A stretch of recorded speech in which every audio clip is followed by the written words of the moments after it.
Iran ने महायुद्ध का नया दरवाजा खोल दिया। खामेनेई का इजराइल के खिलाफ सीक्रेट प्लान एक्टिव।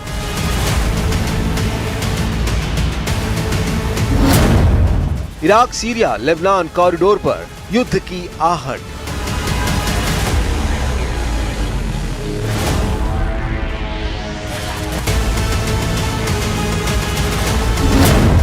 लारिजानी का मिशन हिजबुल्लाह रीबॉर्न शुरू होगा कोहराम।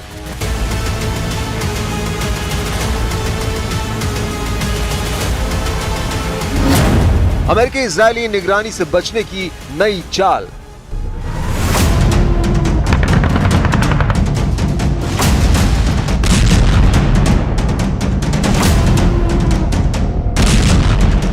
तेहरान के गलियारों में जिस शख्स का नाम फुसफुसा कर लिया जाता है वो अब खुलकर मैदान में है। Ali Larijani. हवाई अड्डों से लेकर बॉर्डर पोस्ट तक ईरान की सुरक्षा मशीनरी इस वक्त एक बड़े ऑपरेशन के मूड में है। इस ऑपरेशन के बैकग्राउंड में है इजराइल के साथ 12 दिन का खून खराबा, सीरिया में बढ़ता तनाव और गाजा में जारी तबाही। अब खामेनेई का नया कार्ड है लारिजानी, जिन्हें हाल ही में सुप्रीम नेशनल सिक्योरिटी काउंसिल का सचिव बनाया गया है। ये महज पद नहीं बल्कि वो पोजीशन है जो देश की सुरक्षा, युद्ध और विदेश नीति का ब्लूप्रिंट तय करती है। पहली ही विदेश यात्रा इराक, जहां लारिजानी ने एक नया सुरक्षा समझौता साइन किया, जिसे आधिकारिक तौर पर सिर्फ सीमा सुरक्षा सहयोग कहा जा रहा है, लेकिन सुरक्षा विशेषज्ञ मानते हैं कि इसके पीछे असली मकसद है हिजबुल्लाह को नया सैन्य, वित्तीय और लॉजिस्टिक सपोर्ट चैनल देना। इराक ईरान का वो गलियारा है जहां से सीरिया होते हुए लेबनान तक हथियार और फंड पहुंचते हैं। इस यात्रा के तुरंत बाद लारिजानी का लेबनान जाना ये कोई डिप्लोमेटिक रूटीन नहीं बल्कि युद्ध पूर्व तैयारी का इशारा है। सीमाई हलचल, बैक टू बैक मीटिंग्स और क्लोज डोर डील्स सब एक ही ओर इशारा कर रहे हैं। खामेनेई ने युद्ध का अगला चरण तय कर दिया है। बगदाद, जहां अमेरिकी प्रभाव कभी सबसे ज्यादा था, अब ईरान का राजनीतिक और सैन्य ठिकाना बनता जा रहा है। लारिजानी की इस यात्रा में उन्होंने इराक के नेशनल सिक्योरिटी एडवाइजर कासिम अल अराजी, प्रधानमंत्री मोहम्मद शिया अल सुदानी और राष्ट्रपति अब्दुल लतीफ रशीद से मुलाकात की। आधिकारिक बयान में कहा गया, सीमा पार आतंकवाद रोकने और साझा सुरक्षा को मजबूत करने पर सहमति बनी। लेकिन हकीकत में ये 2023 के सुरक्षा समझौते का अपग्रेडेड वर्जन है। उस पुराने समझौते में सिर्फ इराकी कुर्दिस्तान में ईरान विरोधी आतंकी समूहों को खत्म करना था।